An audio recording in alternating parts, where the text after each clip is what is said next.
Alors aujourd'hui, j'aimerais qu'on parle d'une tendance que je connais bien, puisque j'en suis une pratiquante, ou plutôt j'étais une pratiquante. C'est cette tendance à repousser au lendemain ce que je pourrais faire aujourd'hui. Qui faisait d'ailleurs que je t'entendais râler très régulièrement sur le fait que tu étais en retard. Exact. Et je pense qu'on est nombreux à partager cette habitude de tout repousser en fait. Mais d'ailleurs, quand je dis tout, c'est même pas tout à fait ça. Raphaël est ma fille, elle a 24 ans et depuis quelque temps, elle s'intéresse à ma profession. Elle me pose beaucoup de questions sur la médiation professionnelle, sur les thématiques d'actualité et sur tout ce qui touche à la relation.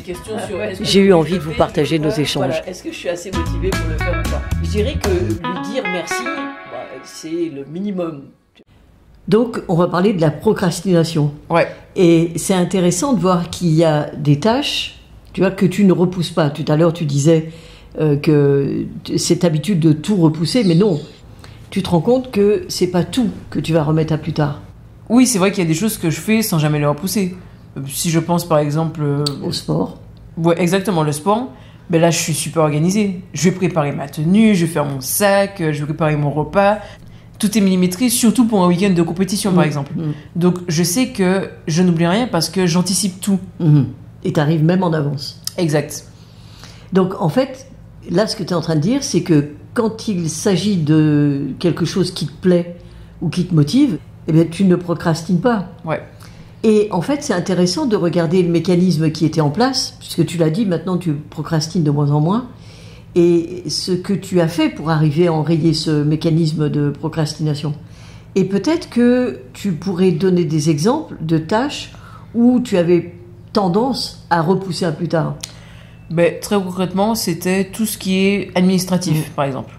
Le rangement des papiers, tout ce qui est classé dans des dossiers, etc. Pour moi, c'était l'ennui, quoi. J'avais pas envie de le faire.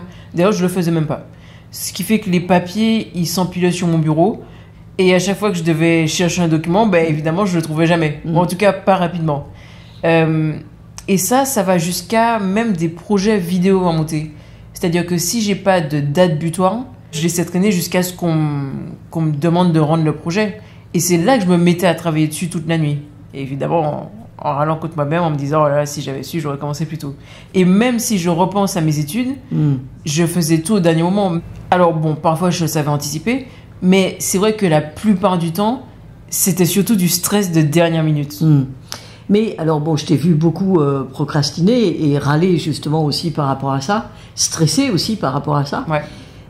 Mais il n'y a jamais rien que tu as dû annuler, je dirais, pour cause de procrastination. Non.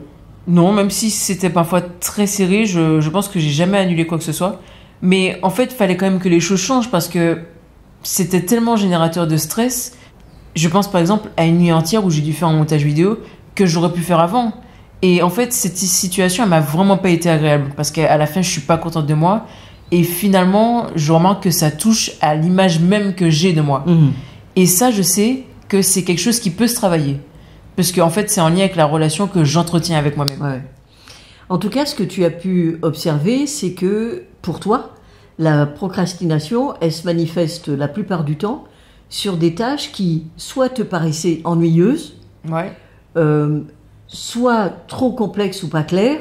Oui, trop complexe, c'est vrai, parce qu'en fait, je savais pas forcément par où commencer, ce qui faisait que je remettais à plus tard en espérant que ça devienne plus clair tout seul, mais évidemment, c'était pas le cas. Oui, c'est ça. Donc, il y a les tâches qui pouvaient te paraître ennuyeuses, donc soit trop complexes ou pas suffisamment clarifiées, ou aussi des tâches qui pouvaient te paraître inutiles. Ouais. Et donc, l'idéal aurait été que tu trouves de l'intérêt aux tâches ennuyeuses, que tu rendes facile celles qui te semblaient complexes, et que tu trouves du sens à celles qui te semblent inutiles. Je dirais que, voilà, là, c'était vraiment le problème de toute la procrastination qui aurait été résolu. Dans l'idéal, ouais, ça aurait été ça. Et en fait, quand j'ai commencé à regarder d'un peu plus près comment je pouvais enrayer ces mécanismes, et que même toi et moi, on a échangé sur le sujet, j'ai réalisé que, comme tu l'as dit, c'était soit trop flou, soit ennuyeux, ou alors déconnecté de ce qui me motivait vraiment. Et je sais pas si tu te souviens, mais tu m'as proposé de travailler sur ces 3 situations. Exactement. Et je me souviens très bien. que tu avais à rédiger un rapport pour ton travail, et c'était, le moins qu'on puisse dire, c'est que c'était vraiment laborieux. Ouais, parce qu'en fait, je repoussais et surtout que je savais pas vraiment par où commencer. Est-ce que je devais faire une analyse détaillée, un simple résumé, une synthèse, combien de lignes, combien de pages, enfin bon, bref, rien de tout ça n'était clair. Et comme tu le disais tout à l'heure, c'est en fait le manque de clarté qui faisait que je trouvais ça trop complexe. Et du coup, je le repoussais tout le temps. Ouais, en attendant le miracle. C'est exactement ça. Et comme il n'arrive pas, mais qu'à un moment donné, il y a quelqu'un qui me dit Raphaël, au fait, t'as fini le rapport ou pas? Ben, je vais pas dire à la personne que j'ai même pas commencé. Donc je dis que oui, je suis sur la fin, que ça arrive, mais au final, je passe la nuit à le rédiger.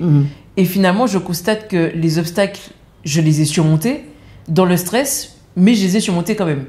Et en me disant que c'était la dernière fois que je me retrouverais dans une situation pareille. Ah ouais, et donc finalement, tu fais comment alors maintenant? Ben, c'est trop simple. Quand on me confie une tâche et que je comprends qu'il y a un potentiel de procrastination, ben, en fait, je cherche la clarification.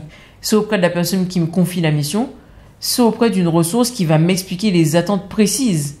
Et en fait, après, j'ai plus qu'à planifier selon la date butoir qui m'aurait été posée. Parce qu'en fait, c'est ça aussi l'élément important, la date butoir. Ah oui, c'est-à-dire que quand tu sais que tel document, telle vidéo est à remettre à telle date, en fait, tu t'organises, quoi. Bah oui. Donc là, tu donnais un exemple de procrastination quand, je dirais, la chose est complexe. Ouais, et je sais pas si tu te souviens, mais on avait aussi réfléchi à une manière d'approcher les situations quand, en fait, c'est l'ennui total, quoi. Ouais. À la perspective de faire du rangement, par exemple, dans les papiers administratifs, ou, je sais pas, de ranger la chambre. Oui, en fait, comment on fait? C'est ça, ça peut être toutes ces petites choses du quotidien qui, a priori, n'ont pas l'air urgentes, mais qui finissent par s'accumuler et qui deviennent lourdes à gérer. Ouais. Et tu te souviens que ce que tu avais proposé de faire pour rendre ces moments un peu moins ennuyeux? Alors, en fait, on avait évoqué deux approches. La première, c'était de rendre la tâche plus ludique, comme je l'ai fait avec mon papier. Je me fixe un objectif clair, comme par exemple, je range cette pile-là en 15 minutes et je me mets un chrono. Tu vois, c'est un peu marrant. Et la deuxième, c'est plutôt d'associer ces tâches à quelque chose que j'aime faire. Par exemple, écouter de la musique. Ou écouter des un podcast. Par exemple, parce que ça, il faut quand même le préciser, tu as des podcasts qui sont dédiés à certaines tâches. Quand j'entends la nature du podcast, je me dis, tiens, t'es en train de faire du rangement de papier, là. Exactement. Donc, podcast ou même série ou film, selon ce que les personnes préfèrent. Ok, donc c'est quelque chose qui fonctionne pour toi. Et tu avais aussi mentionné une autre astuce qui était de diviser la tâche qui paraît comme ça énorme en petites étapes pour pas te sentir submergé. Et puis, ce qui m'aide aussi, c'est de visualiser le résultat. Parce que quand je me dis, après, ma chambre sera bien rangée, je me sentirai plus détendu, ça, clairement, c'est motivant pour moi. Ou quand tu vas rentrer dans le bureau, tu vas voir qu'il n'y a plus la pile de papier là, qui s'amoncelle à gauche de ton bureau. Exact. Et, voilà, c'est plus agréable.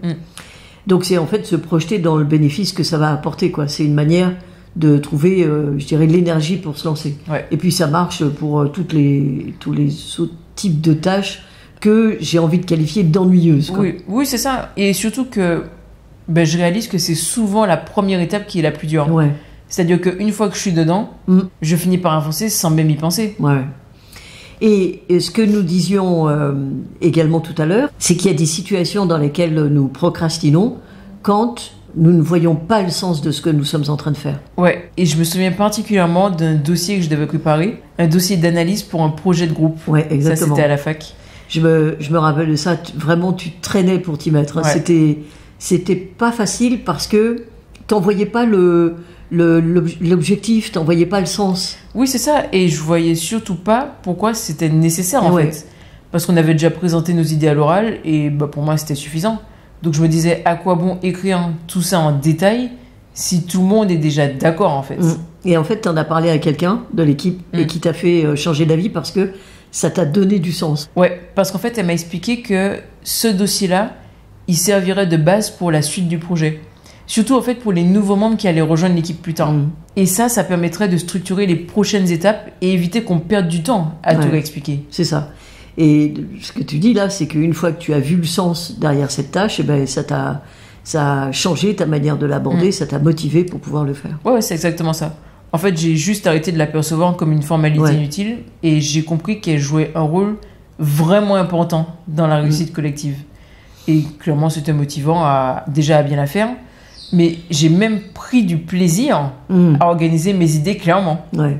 Donc, tu veux dire qu'aujourd'hui, tu ne procrastines plus? Alors, bon, évidemment, il y a encore des moments où je repousse les tâches que j'ai à réaliser. Mais en fait, c'est plus dans les mêmes proportions qu'avant. Et c'était important pour moi d'identifier ce mécanisme de procrastination. Je t'interromps parce qu'il y a un élément dont nous n'avons pas parlé et qui peut parfaitement expliquer la procrastination aussi. Tu vois, lorsque j'ai quelque chose à faire et que ça me crée une émotion forte. Ouais. Par exemple, je dois préparer une intervention devant mes collègues, mais ça me fout la trouille, tu vois. Et cette peur-là, cette émotion, ça me bouscule tellement qu'à chaque fois que je pense à cette échéance, ben, je me sens complètement submergée. Et c'est comme si cette émotion prenait toute la place et qu'à l'idée même de commencer, la tâche, elle devient insurmontable. Ça me paralyse en fait. Et au lieu de me concentrer sur la préparation de mon intervention, eh ben, je me retrouve à éviter la situation en espérant, tu vois, que la peur disparaisse d'elle-même la prochaine fois que je vais y penser. Ouais. Mais ça marche pas du tout.